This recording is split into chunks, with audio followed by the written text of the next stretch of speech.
What's up guys? Kumusta kayo? It's me again, Joseph Kate. So for today's video guys, let's talk about BDO credit card delivery. Kasi minsan may mga time na hindi dumarating yung credit card natin kapag dinideliver na ni BDO. So yung mga dapat natin gawin, ano nga ba yung dapat natin gawin kapag hindi dumating yung BDO credit card delivery natin? Kasi meron tayong dalawang option guys para mag-request ng pick up by branch.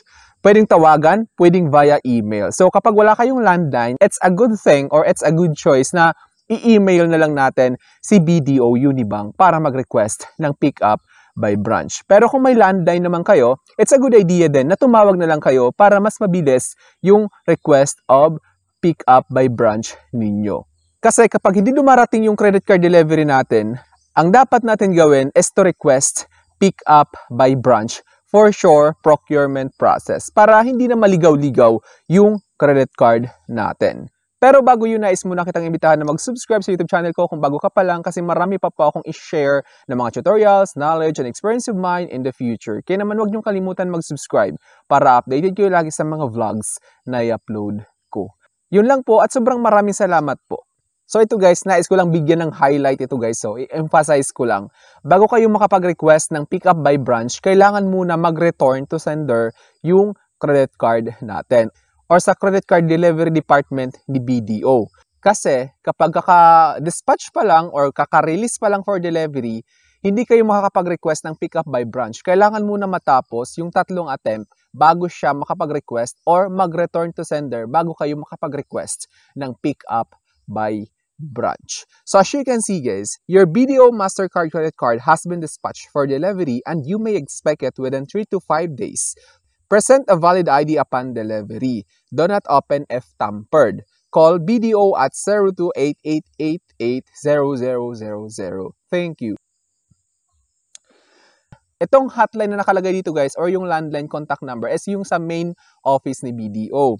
Ngayon, 3 to 5 days kapag Metro Manila. Pero pag province, nasa 7 or 10 to 15 days. Pero pag hindi dumarating sa time frame na yan, or natapos na yung 5 days, ibig sabihin, magre-return to sender siya kapag natapos yung 3 beses na attempt na hindi kayo natagpuan. So as you can see guys, ito. Delivery of your BDO MasterCard credit card was unsuccessful after 3 attempts due to unlocated address. For redelivery instructions, call 8688-1222 from 8:30 to 4:30 p.m. within 2 banking days from receipt of this message.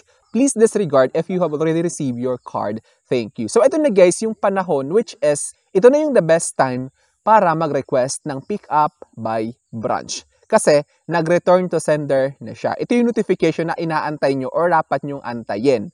Ngayon, ito yung nakalagay dito, call 8688-1222 kung meron kayong landline para mas mabilis ma-address yung pick up by branch request ninyo. Ngayon, ang ginawa ko guys, since wala akong landline, pwede naman akong tumawag kaso via mobile call which is mahal yung load at nauubos minsan yung mahigit 100 ko wala pang sumasagot. Kasi tumawag ako nag-try, umabot ng 5 minutes, wala pang sumasagot kaya kinancel ko na lang. Kaya I decided na itry ko sa email. Kaya naman gumana siya sa email, nakapag-request ako ng pick up by branch. Kaya ito yung i-share ko sa inyo para hindi kayo gumastos sa load. Ang dapat nyong gawin is i-email nyo na lang kapag hindi sumasagot itong binigay na hotline number nila.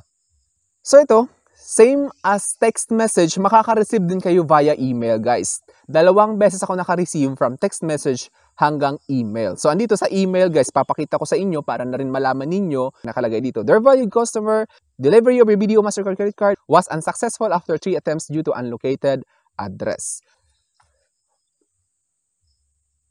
Tapos ito na guys, ang dapat nyong gawin is i-email nyo na lang kung hindi kayo makapag-connect sa BDO Contact Center doon sa 8688-1222. So, i-email nyo na lang guys para hindi kayo magastusan sa load or di kaya hindi kayo mahirapan tumawag sa credit card delivery department.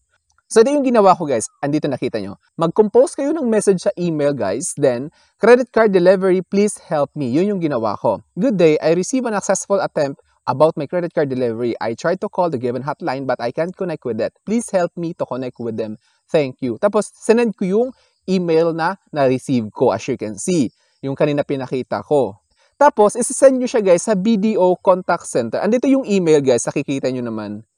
Ayun yung email guys. Diyan kayo magsisend ng notification sa kanila na naka-receive kayo ng attempt, which is hindi nyo na-receive yung credit card ninyo, para mag-reply sila at bigyan kayo ng instruction kung ano yung dapat nyong isulat or ilagay para ma-endorse yung pick up by branch request ninyo. Ayan yung email nila guys, ayan nakikita nyo. Then ngayon magre-reply sila guys, ito yung reply sa akin. Dear Mr., not to mention my surname, thank you for your email. Our records indicate that an attempt was made to deliver your credit card. However, the delivery was unsuccessful due to the reason marked as unlocated. Ibig sabihin, hindi daw malocate yung address ninyo. As a result, the courier service has returned the card to us. To facilitate the redelivery of your credit card, we kindly request you to provide the following details. Complete billing address, preferred delivery date, nearest landmark. So yung landmark guys is doon kayo maglalagay halimbawa kung anong branch yon, kung mag-request kayo pick up by branch, ibigay nyo kung halimbawa may Jollibee, may Chowking, or may something ganyan. Kung ano meron dyan, may hotel ba dyan, malapit, ganon. So, ganun yung reply nila guys. So, ngayon, ang gawin nyo, ito na yung panahon para replyan nyo sila na gusto nyo mag-pick up by branch. Ito yung nireply ko sa kanila. Is it okay to request for pick up by branch for sure procurement process of it? Just what I did before, kasi pangalawang beses ko na to guys. Hindi kasi malocate-locate yung address ko, ewan ko. My preferred branch is here at BDO, old branch of BDO located at Quezon Street. Then yung landmark is nearby Chowking and Mang Inasal as well. So, ganun yung ginawa ko. I-indicate ninyo kung ano yung malapit para mas mabilis ma-clarify or ma-verify ng taga BDO yung address na yon. Tapos ngayon, magre-reply sila guys. Nandito yung reply nila. Dear Mr. Junior, thank you for your email. Your branch pickup request has been endorsed to the appropriate business unit. Branch name, address, then ayan, nakikita nyo yung address. For reference, this is For reference, this is logged under case number. Ayan yung case number na to mention. As a reminder, please be informed the following. The standard turnaround time for the BDO branch pickup feedback is 3 banking days. You will receive an SMS containing the pickup turnaround time and requirements. Metro Manila branches is 5 to 7 banking days. Sa province branches is 10 to 15 banking days. Ganun siya guys, na-endorse na yung request natin pick up by branch. Tapos ngayon, aantayin na lang natin na mag-text na out for delivery na, tapos nasa branch na yung credit card natin. Tapos makaka-receive kayo ng email guys. Ito yung email. Dear valued client, good day, your concern has been logged under case ID. Please provide this information when making any follow-up inquiries. Kapag gusto niyo mag-follow up, ito yung ipoprovide nyo guys, itong case number na to. Ganun din, makaka-receive din kayo ng text message which is yung case number din. Dalawang beses kayo papadalan sa email at saka sa text message. So I think that's all for now. So sana nakatulong ako kung paano mag-request ng pick up by branch ng BDO credit card delivery. Yun lang po at thank you so much for watching. It's me again, Joseph Kate. Don't forget to subscribe for more videos. Bye-bye!